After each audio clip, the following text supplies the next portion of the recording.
Today's Maine Cat Lab profile is focused on Romeo and Cleocatra, a bonded pair of greys that live in a home nestled in the Maine woods. Cleo and Romeo look like brother and sister and were adopted from the same kitten room at a shelter about 4 years ago, but they're quite different. First, you'll note the size difference. Shy Cleo weighs 9.6 pounds and Romeo tips the scales at a respectable 16.2.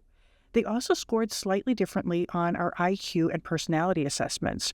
Romeo was a bit above average in intelligence and Cleo slightly lower, but we're always cautious with these findings since this may be due to our cat IQ test questions. They may not be capturing all the elements of intelligence, and Cleo might be the first to say so. They also differ in extroversion. Like many female cats, Cleo is less extroverted than her brethren. She scored a 3.0 compared to Romeo's 4.5 on extroversion on a 7-point scale. Some researchers speculate that female cats may score lower on extroversion as a survival mechanism. In order to keep their kittens safe, they may have a default wait-and-see approach when it comes to their environment.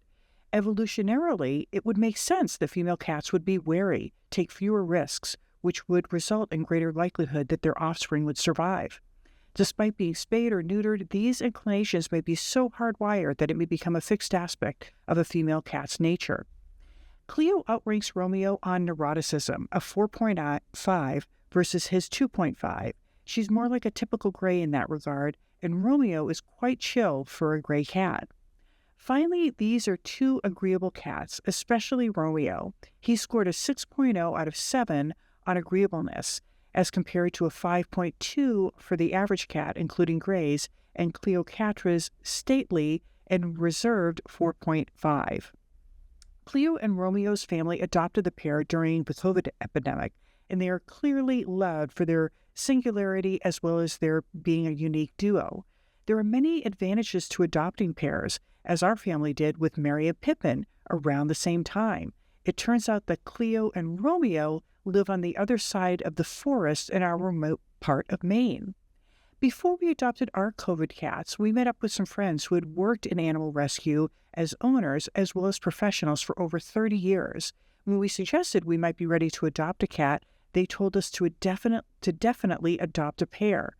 That seemed like so much work, but like the Bogar family, we learned the benefits, such as adopting a pair can actually be less work, and it can promote an easier household integration. The cats socialize and entertain each other, and they're more likely to curb overenthusiastic aggression. Secondly, cats adopted as a pair, especially between 8 and 16 weeks, are less likely to be territorial. That's not to say that adult cats can't be fantastic company if you currently have a singleton and are looking to expand your cat numbers. I suggest Jackson Galaxy's excellent tutorial on YouTube on introducing a new adult cat. It's genius. Finally, and most importantly, when you adopt a pair, you provide a more comfortable home for 2 cats and save 2 lives rather than 1. We are so glad that Cleo and Romeo found such a good home in Maine. They're valued as their single selves and treasured as a pair. If you'd like us to feature your cat, or if you know of a cat, such as one that lives in a library or a hardware store, let us know in the comments or fill out our cat psychobiography entry form. It's free, and there's no compensation other than the joy of seeing your cat featured and discussed on social media.